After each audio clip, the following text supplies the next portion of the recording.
What is up, everybody? I'm back. Justin here. I know it has been a very long time, probably the longest gap between videos ever. Same old excuse, I've been very busy. Christmas and the holidays and work especially. My day job has been so busy lately. I got a promotion a few months ago and it just turned into so much more work. Hopefully I will see the other side of all that hard work soon. So, but of course, me listening to metal and wanting to talk to you guys about metal has not changed. I do have some new stuff. I will put together a new stuff video soon, but I wanted to get back into the collection videos. We are in the M's, and I think we're kind of in the middle of the M's.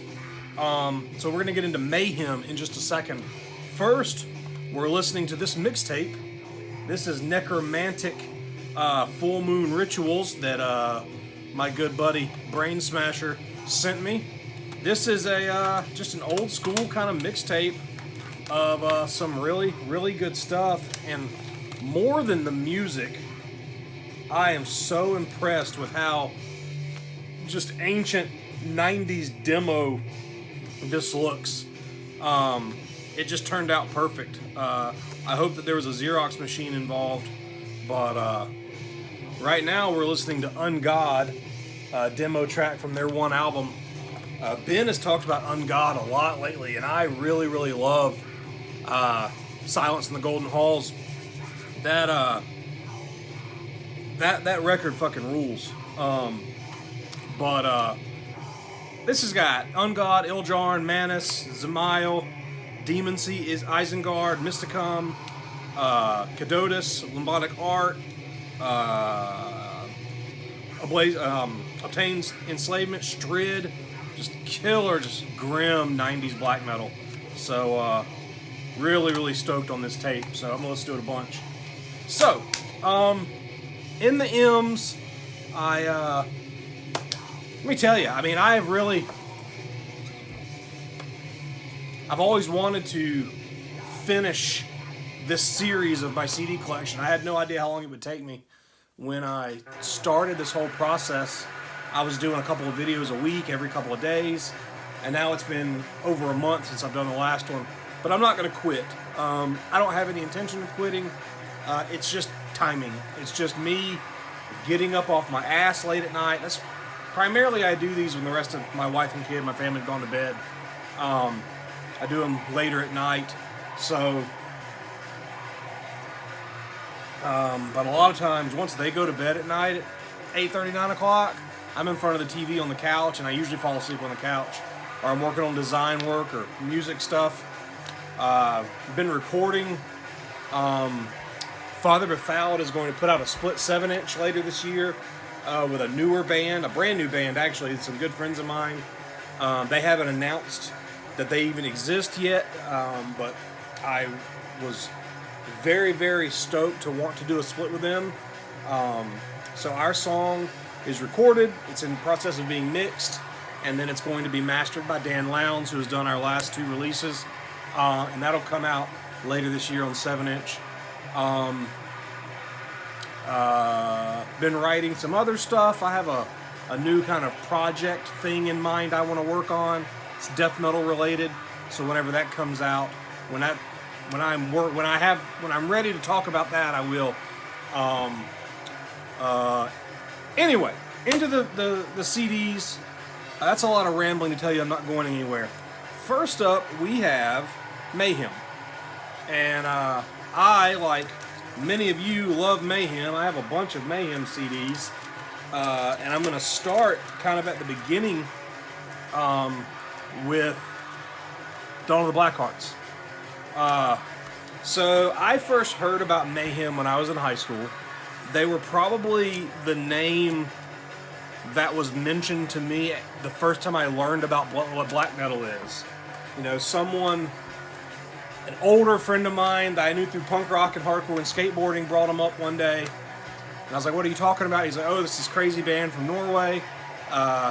the singer killed himself, and the drummer made a necklace out of his bone, and they took pictures of it, and then the bass player murdered the guitar player, and I was like, whoa, that's intense. I was like, what kind of band are these? They're a black metal band. So immediately I go down this wormhole of searching on the internet, and I'm talking like, this is like 95, 96. I mean, a couple of years removed from Euronymous being killed. So Mayhem is like ground zero for me in black metal. Somewhere in there in the late 90s, I picked this up. And I remember very distinctly, I bought it from the Full Moon Records distro at a show I went to in Tallahassee, Florida. There are many, many copies of this, and I believe this is one of the early bootleg it was always a bootleg, one of the early copies. This is Warhammer Records version. It just has the simple two-sided insert, you know, the anti-Grishnok artwork. So when I first got this and put it in, I was like, what the fuck is this? You know, it's unlistenable. It sounds like it was recorded on a Walkman. Or, you know, they recorded it with a fucking answering machine. It was just pure garbage to me. And it's from 1990 and then early 1986 material. So I listened to this a couple times as a very young black metal fan and shelved it. We'll come back to this. Somewhere along the line, I picked up Live in Leipzig. Live in Leipzig is probably my second or third favorite live album of all time. And this really captures the raw, live, disgusting nastiness that was Mayhem at their prime with the Dead and Euronymous lineup. This is where it clicked with me. And I was forever a Mayhem fan. I love Live in Leipzig. Like I said, it's the be-all, end-all of Mayhem for me. And it is just amazing. So then I'm talking 2000, 2001, I picked up De Mysterious. My first copy of De Mysterious was a cardboard promo sleeve version that I bought on eBay. And I've had an eBay account for like 19 years now. And it was in the early days of eBay. There were no pictures. There was no PayPal. You just said that you wanted to buy something, and then you would mail them a money order. So the description was like, Mayhem, De Mysterious, Dom Satanas CD, mailed them $10 money order, and I got a cardboard for promotional only CD copy of it. So I was pissed, but at least I had the album. This was way before you could just download anything at your fingertips or YouTube or just go and sample things. So that was the only copy I had for years until I picked this up in Goodwill one day. Many, many videos ago, I talked about a Goodwill score. And for guys, anybody, out of the country who doesn't know what Goodwill is a thrift shop in America. They're these large stores where people donate anything, furniture, clothes, music, books, and then you can go in and buy it for cheap. And when I was, 12 years ago, someone dropped off like 150 death and black metal CDs at my local Goodwill, and I bought like 25 of them for $1 a piece. But one of them was De Mysterious, so I got a legit copy. And this album is the epitome of cold, grim black metal to me. I will get on a kick every so often, and I'll listen to nothing but Mayhem for a couple of weeks. When Lords of Chaos came out last year, I watched it like just about everybody did. I'm not getting into a dissertation on Lords of Chaos, but I listened to a lot of Mayhem before and after watching the movie. I just got on this huge Mayhem kick, and this album is just so dreary and has such this abysmal tone to it. And Attila's vocals, were such a hard sell for me in the beginning, and now I can't imagine them without Attila's vocals. So, and this record is just, it is one of the greats. I know that it has been exploited, just insanely exploited in the last couple of years, but it is just, it has a legacy for a reason. So then, you know, they called it quits after that. They got back together. What was it, like 97 and put out Wolf's Lair Abyss. Wolf's Lair Abyss is probably, hey, check it out. Look, I got that one at Goodwill too. Goodwill. Wolf's Lair Abyss is, I don't dislike it at all, but I don't know it really, really well. I did not get a copy of it for many years until after it came out. But I am a fan of Maniac era Mayhem to an extent, and I really like this era of Mayhem. I just need to really spend some more time with this kind of mechanized Mayhem sound. On the flip side of that, in 2001, whatever, Grand Declaration of War came out, and I really, really enjoyed this record. When it came out, I told myself, I bought it, the Acropolis Records version. I've had this forever, but I don't remember where I got it. And I bought it somewhere fairly recently after it came out. And I said, I'm going to give it a shot. Something interesting, you know, it says on the back, Part 2 and Part 3. Part 1 is Wolf's Lair Abyss. Did you know that? So, I bought this record. I'm not sure what song this is on the demo, on the mixtape, but it fucking rules, whatever one it is. So, anyway, listen to this with a grain of salt. I said I'm going to listen to it fresh. I'm not going to compare it to older Mayhem. And it's really, really out there and really odd. And it has industrial techno moments sparsed through it. But it is in my opinion, a really killer fucking odd record. I've always really liked Grand Declaration of War.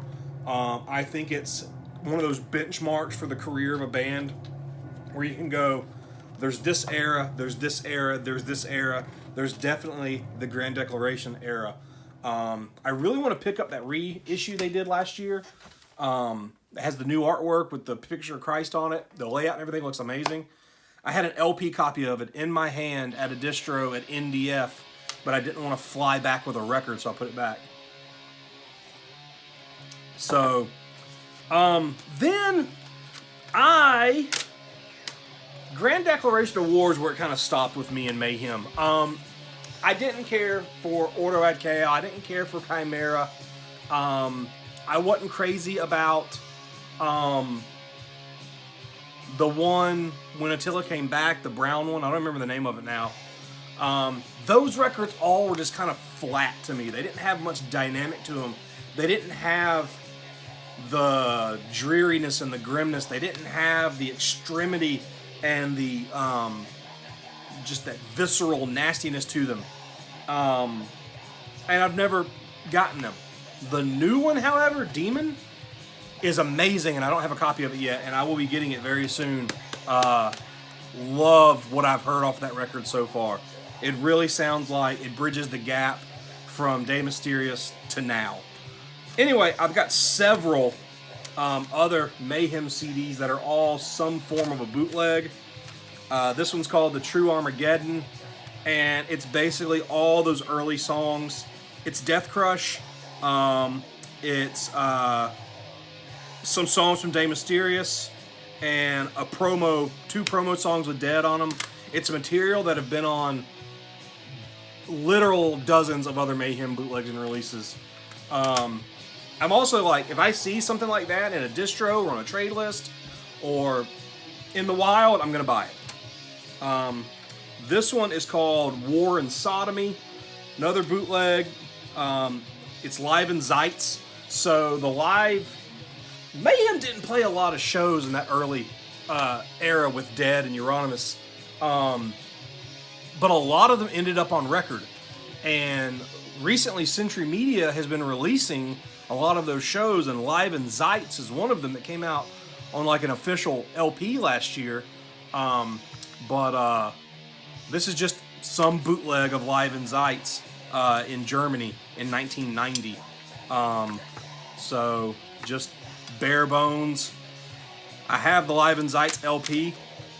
I have probably more Mayhem records than I have Mayhem CDs. I'm a big Mayhem fan. So this is From the Darkest Past. It's a simple digipack, no insert. Picture of the early lineup with Dead and Euronymous and Necro Butcher. The back is a rough mix of De Mysterious.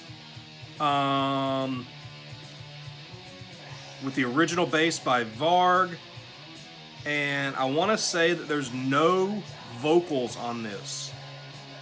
Maybe not. No, it doesn't say that there's no vocals. No, before recording vocals. So this is an instrumental version of De Mysterious. And then some instrumental stuff, or some rehearsal stuff with Dead. I want to say, if I remember correctly, this is unlistenable. Like, you can't even hear it's just static. It's very low static, if I remember correctly. Demonomancy Records, #1. This is a limited and the only From the Darkest Past official release made by Demonomancy Records and the Mayhem Fan Club of Panama. That does not mean it's official. So, this is a very famous bootleg tribute to the Live Emperors, or to the Black Emperors Morbid Mayhem split. It is 4 Morbid songs, 3 Mayhem songs. I'm not sure what versions they are. Demo versions, rehearsal versions, not sure. This has always been a famous bootleg. I'd love to have an LP copy of it. But another Warhammer Records bootleg.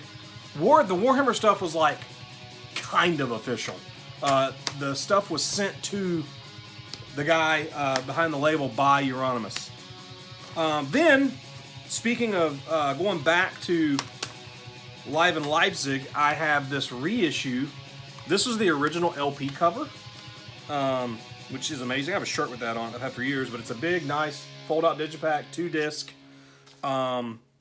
And the second disc is, what do you know, Live in Zeitz. So, this is just a really, really killer version. I have several Live in Leipzig LPs, different presses, and like I said, one of my absolute favorite black metal recordings of all time. So, going back now to Dawn of the Blackhearts. So, we kind of come full circle. Going back last year and just going down this just wormhole, this rabbit hole of Mayhem material, I pulled Dawn of the Blackhearts out because I had not listened to it in years.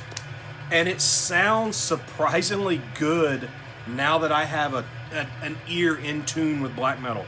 Because in the late 90s, when I bought that when I was like 17 or 18 years old, I didn't get it. It was just noise. It was unlistenable. But knowing these songs so well now, I can really appreciate that recording. And it's not as raw as I remembered it being.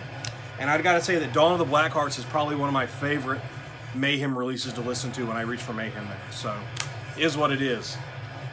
So that's Mayhem. I'm sure a lot of you are Mayhem fans. We'll talk about Mayhem in the comments. I love them. To this day, I've never seen them. I have just the handful of times they've been to Atlanta, I've not been able to make it for whatever reason.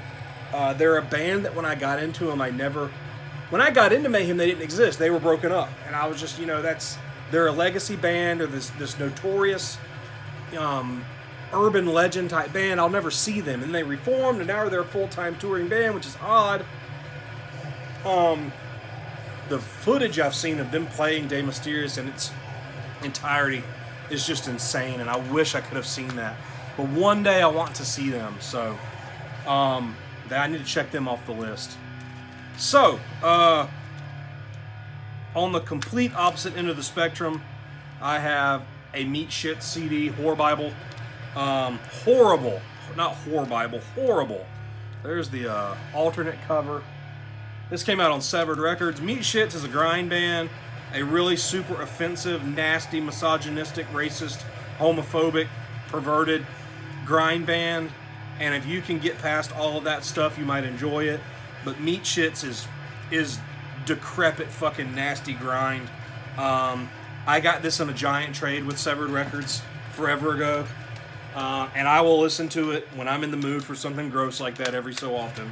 But the Meat Shits are really like, you got to have a trained ear for the Meat Shits. And there are 91 songs on this, on one CD, so good luck.